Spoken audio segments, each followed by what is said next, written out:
Peshawari beef অনেকদিন ধরে ভাবছিলাম খাবো, ফাইনালি পাকিস্তানের এই ফেমাস ডিশটা আজকে বানিয়ে ফেললাম, যেটা খেতে অনেক বেশি মজা হয়েছিল।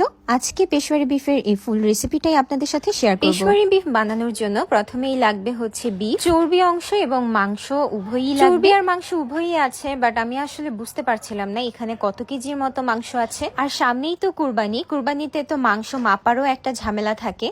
আমার কার্ড ফেসবুক পেজ থেকে এই ডিজিটাল হ্যাঙ্গিং ওয়েট স্কেলটি আমার জন্য চলে এসেছে। জাস্ট ব্যাটারি লাগালেই এটা ওপেন হয়ে যায়, আর এটা দিয়ে যে কোনো কিছুর ওয়েট মাপা খুবই ইজি। আমি মাংসগুলো একটা পলি ব্যাগে ভরে নিয়েছি অ্যান্ড এইটা এখন এই স্কেলে ঝুলিয়ে দিচ্ছি। দেখতেই পাচ্ছেন খুবই সুন্দরভাবে এটা কিন্তু একদম সঠিক মেজারমেন্টটা দেখিয়ে দিচ্ছে। এই কোরবানি ঈদে অবশ্যই কিন্তু আপনারা এই স্কেলটা খুবই রিজনেবল প্রাইসে আমার কার্ড ফেসবুক পেজ থেকে অর্ডার দিয়ে দিতে পারেন। এটা দিয়ে আপনারা ঈদের দিন খুব সহজে মাংস মেপে ভাগ করে রাখতে পারবেন। হাতে নিয়ে কিংবা যে কোনো জায়গায় ঝুলিয়ে এটা দিয়ে ইজিলি আপনারা সবকিছুর ওয়েট মাপতে পারবেন। এটা কিন্তু 50 কেজি পর্যন্ত ওয়েট দেখাতে সক্ষম। পেশওয়ারি বিফ বানানোর জন্য চেষ্টা করবেন চর্বি এবং সলিড মাংস দুইটাই নেওয়া। আর এই রেসিপিতে মাংসগুলো একটু বড় সাইজেরই থাকে, তবুও কিছু মাংস আমি একটু কেটে নিব। এর জন্য নাইফের সাহায্যে মাংস কাটা ট্রাই করছিলাম, বাট আমার নাইফের ধার একদমই চলে গিয়েছে। আমি তো টেনশনে পড়ে গিয়েছিলাম, কারণ কোরবানিতে তো নাইফেরও অনেক প্রয়োজন, মাংস তো কাটতে হবে। আর তখনই মনে পড়ে গেল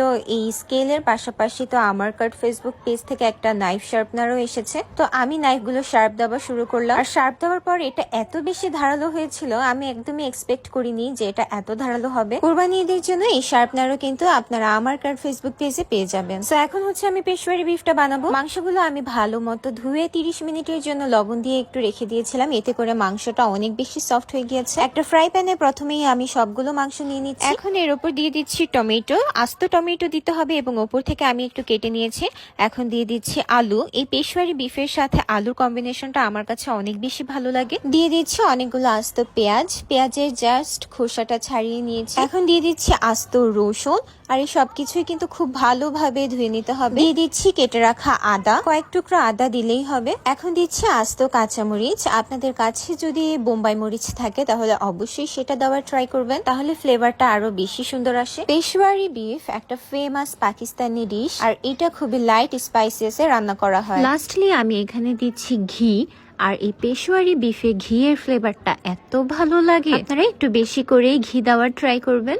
এবার দিয়ে দিলাম লবণ আর বেশ কয়েকটা আস্ত গোলমরিচ। চুলার ফ্লেমটা এখন আমি অন করে দিয়েছি। কিছুক্ষণ নাড়া দিয়ে এর মধ্যে দিয়ে দিতে হবে অনেকটা পানি দিয়ে লো ফ্লেমে আমি এটা 3 ঘন্টার মতো রান্না করব। মাঝে মাঝে ফ্লেমটা একটু বাড়িয়েছিলাম এবং অনেকক্ষণ পর পর একটু নেড়েও দিয়েছিলাম। অলরেডি এত সুন্দর ঘ্রাণ আসছিল, আমার তো খেতেই মন চাচ্ছিল। মাংস যখন একদম সফট হয়ে যাবে এবং ঝোলও কমে আসবে, তখন এইটা নামিয়ে পরিবেশন করে ফেলুন। উপর দিয়ে আমি একটু ধনিয়া পাতা দিয়ে পরিবেশন করেছিলাম। টমেটো এবং পেঁয়াজ কিন্তু একদম গলে গিয়েছে। মাংস, রসুন, আলু সবকিছু আছে, বাট একদম সফট। আর এটার ব্রথটা এত বেশি মজা আসছে কোরবানির ঈদে, অবশ্যই কিন্তু এই রেসিপিটা ট্রাই করবেন। এটার মাংস এত বেশি সফট ছিল, ধরার আগেই যেন গলে যাচ্ছিল। রেসিপিটা কেমন লাগলো সবাই অবশ্যই জানাবেন। That's all for today. Thanks for watching. আল্লাহ হাফেজ।